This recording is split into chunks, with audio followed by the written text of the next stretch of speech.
So let me say, I don't think The Legend of Korra was bad at all. It was a different Avatar with a different supporting cast and an entirely new world. The show just seems to be mired in so much hate that I've always wondered where it comes from. I think I've boiled it down to a few things that ruined The Legend of Korra for some fans. Follow what I'm saying. So the number one thing that ruined The Legend of Korra was Nickelodeon.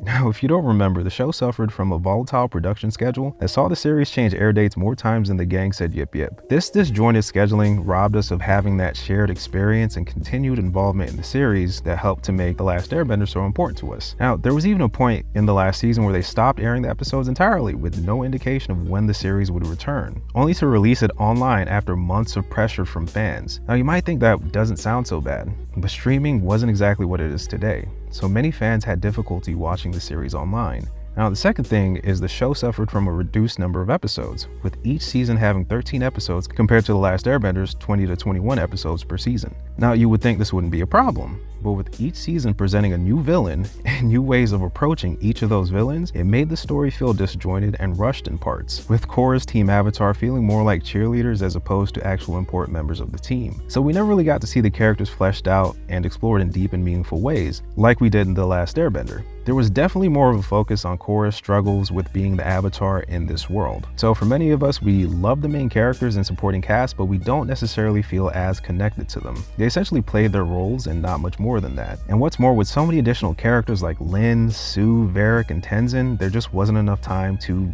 let these characters grow on us. Now, the last thing that made The Legend of Korra harder to watch was the shift in how the world was structured. Where The Last Airbender had elements to the world that were vague and undefined, we were essentially given an outline of how the world worked without too many rules. I think this helped to create much of the air of mysticism and awe that surrounded the show and allowed us as fans to become more invested in the magic of the series. It also allowed us to become more invested in the characters themselves and how they related to each other. Now, The Legend of Korra kind of reverses this by establishing an exact history behind the nature of the Avatar and giving us more explicit rules for how the Avatar could function in that world.